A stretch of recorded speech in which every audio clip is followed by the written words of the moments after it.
பாக்கி அம்மாவும் எசக்கியும் அவங்க அண்ணன் வீட்டுக்கு வந்து வராங்க. வந்ததுக்கு அப்புறமேட்டுக்கு அவங்க நியாயத்தை வந்து கேட்குறாங்க. மிஸ் பண்ணாமல் ஃபுல்லோடையும் கேளுங்க. என்ன காரணம்னு தெரில. விஷயம் வந்து சுத்தமாக போக மாட்டேங்குது. பார்க்குற எல்லாரும் லைக் பண்ணிட்டு பார்த்தீங்கன்னா எனக்கு கொஞ்சம் பேச வந்து முட்டிட்டா இருக்கும். சண்முகம் ஒட்டுமொத்த குடும்பத்தோட அப்படியே வந்து தன்னந்தனியாக அவங்க தங்கச்சிக்கு கல்யாணம் பண்ணி முடிச்ச கையோட நடந்து வந்துக்கிட்டே இருக்காங்க. அப்பன்னு பார்த்து ஊரில் இருக்கிறவங்களாம் 4 விதமாக வந்து பேசிகிட்டு இருக்காங்க. பாத்தியா, போயும் போயும் ரத்னாக்கு இப்போ தான் கல்யாணமே பண்ணி முடித்தாங்க. அதுவே பெரிய புளியங்கொம்பா இருந்துச்சு. ஆனால் என்ன பண்ணுறது, அந்த வாழ்க்கையும் நடக்கலை. சரி, அதுதான் அப்படி இருக்குன்னு பார்த்து வீரலட்சுமிக்காவது கௌதமோட கல்யாணம் பண்ணி வச்சிருக்கலாம். ஆனால் அந்த வாழ்க்கையாவது நிலச்சிச்சான்னு பார்த்தா சிவபாலன் கடைசி நேரத்தில் ஏன் இது மாதிரி சண்முகம் குடும்பத்தை சோதிச்சான்னு தெரியவே இல்லை அப்படின்னு சொல்லும்போது கடைசி நேரத்தில் என்னென்னலாம் நடந்துச்சோ அது எல்லாத்தையும் வந்து யோசிச்சு பார்த்துட்டு இருக்காங்க.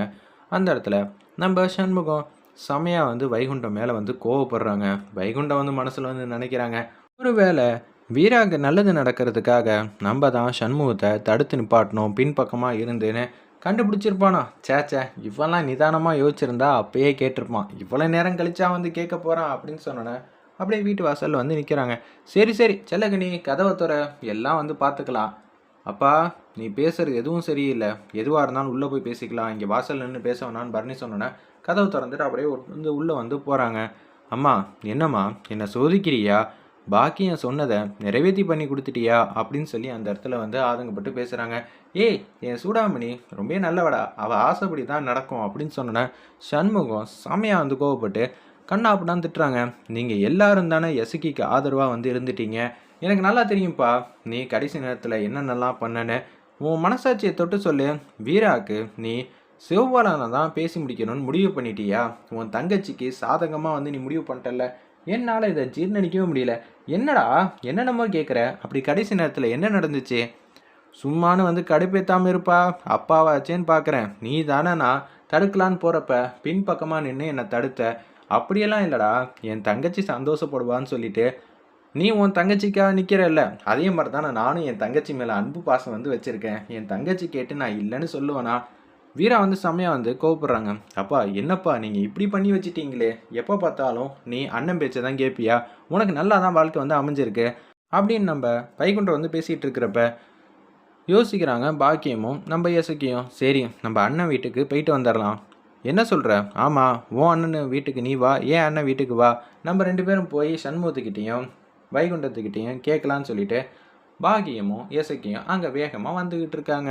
இன்னும் கொஞ்சம் நேரத்தில் என் தங்கச்சி வந்துடுவா. என் தங்கச்சி கேட்ட கேள்விக்கு நீ என்னடா பதில் சொல்ல போகிற? சும்மானு இரு. உன் தங்கச்சி இங்கே வரவே கூடாது. என்ன நினச்சிக்கிட்டு இருக்காங்க அவங்க மனசில்? எனக்கு எவ்வளோ தெரியுமா அசிங்கமாக போச்சு.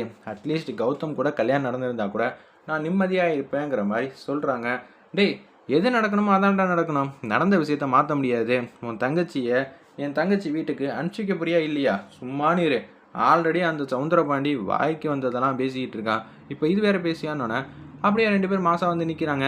வீரா, என்னடி அத்தை வந்திருக்கேன், உரிமையாக அத்தைன்னு கூப்பிட மாட்டியா? செம்மையாக வந்து அவங்க மட்டும் ஓரமாக வந்து நிற்கிறாங்க. அம்மா, நிலம்ப தெரியாமல் வந்து பேசாத, நீ அப்புறமேட்டு வா. என்ன சண்முகம் கோவமாக இருக்கானா? நான் என் அண்ணன் வீட்டுக்கு உரிமையாக வந்திருக்கேன். என் மருமகளை வந்து கூட்டிகிட்டு போகலான்னு வந்திருக்கேன். என்னடா சண்முகம், சந்தோஷமா? நான் சொன்னது நடந்துருச்சா இல்லையா அப்படின்னு சொல்லும்போது செம்மையாக வந்து கோவப்படுறாங்க. அத்தை, வேணாம் அத்தை. ஆமாண்டா, நம்ம குடும்பத்துக்கு இது மாதிரி சுவாரஸ்யமாக கல்யாணம் பண்ணி தாண்டா பழக்கம். நீ என்ன நினச்சிட்டு இருக்க?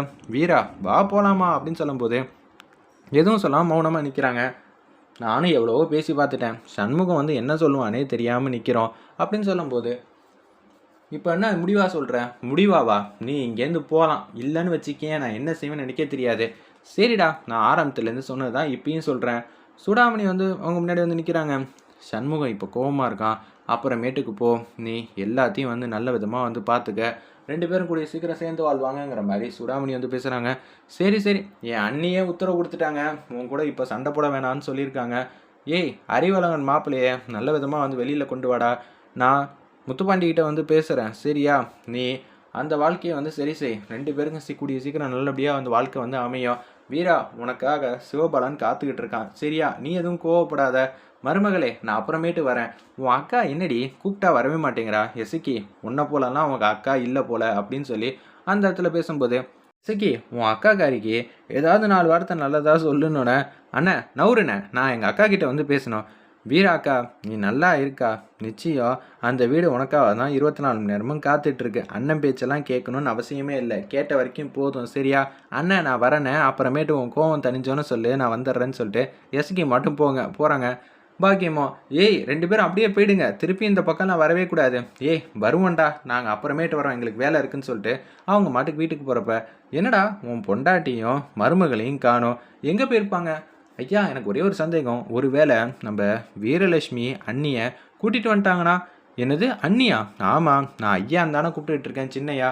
அப்போனா அவங்க சின்ன அண்ணி தானே எனக்கு, அதைத்தான் சொன்னேன். ஏய் வர வர உனக்கும் வந்து கோவம் வந்துக்கிட்டே இருக்கு. ஆமாம், எசக்கியும் பாக்கியம்மாவும் அந்த வீட்டுக்கு போய் மருமகளை கூட்டிகிட்டு வந்துட்டா.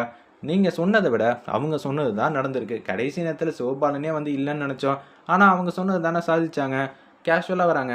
ஐயா அவங்க 2 பேரும் தான் தனியாக வந்திருக்காங்க, நீங்கள் வேணால் சந்தேகமாக இருந்தால் கேட்டு பாருங்கள். என்னடி வீட்டை திறந்து வச்சுட்டு எங்கடி போனேன்? நானா என் மருமகளை வந்து கூட்டிகிட்டு வரலான்னு போனேன்.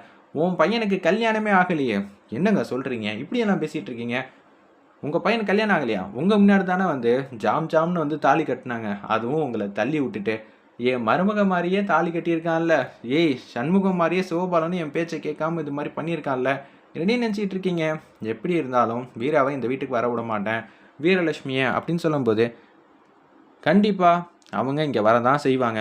இதெல்லாம் நடக்க தான் போகுது, பொறுத்திருந்து பாருங்க. அவன் இந்த வீட்டுக்கு வந்துட்டானா நான் என்ன செய்வேன் தெரியுமா அப்படின்னு சொல்லிட்டு அந்த இடத்துல ஒரு விஷயத்த சொன்னோன்னே அப்படியே மௌனமாக வந்து போகிறாங்க நம்ம சவுந்தர பாண்டியனும் பாக்கியம்மாவும். ஏண்டி நீ மாட்டுக்கும் உன் புருஷனை மதிக்கவே மாட்டியா? அவன் சொல் பேச்சை கேட்டாதான் என்ன? சிவபாலன் வந்து எப்படி இருந்தாலும் அவங்க அப்பன் பேச்சை கேட்டுட்டு இவ்வளோ நேரம் அமைதியாக தான் இருந்திருக்கான். நீ திருப்பி திருப்பி அவன் மனசை வந்து மாற்றாத. அவனை இப்போ தான் வந்து டிஷும் பண்ணாங்க அப்படின்னு சொன்னா என் பிள்ளைய வந்து அழிச்சிருக்காங்களா? அதுவும் இப்போயா? இந்த மனுஷனுக்கு கொஞ்சம் கூட அறிவே இல்லையான்னு சொல்லிட்டு சிவபாலனை பார்க்கலான்னு சொல்லிட்டு நம்ம பாக்கியமும் எசக்கியும் பின்னாடியே போகிறாங்க. அம்மா என்னம்மா பண்ணுறது? அப்பாவோட மனசு ஏம்மா உங்கள் அண்ணன் குடும்பம் மேலே மாமா குடும்பம் மேலே இவ்வளோ கோபமாக இருக்காங்க, எனக்கு ஒன்றுமே புரியலையே அப்படின்னு சொல்கிறாங்க. என்னடா பண்ணுறது, உண்மை அவங்களுக்கு புரியாது. சண்முகத்துக்கும் அந்த குடும்பத்துக்கும் நம்ம நல்லது தான் செஞ்சுருக்கோம். விடு சிவபாலா, இதெல்லாம் ஒரு விஷயமா? எதுக்காக உங்கள் அப்பா கிட்ட அடி வாங்கினேன் அதை மட்டும் சொல்லு. போயிருக்கலாம்ல. கரெக்டு தான், ஆனால் அப்பா வச்சே அவருக்கு நான் கொடுக்க வேண்டிய மரியாதையை கொடுத்து தானே ஆகணும். மண்டபத்தில் நான் ரொம்ப நம்பினாப்புல, ஆனால் அவரோட நம்பிக்கையை நான் வீணாக்கிட்டேன். போயும் அந்த மனுஷனுக்காக நீ பேசிக்கிட்டு இருக்க? விட்றா.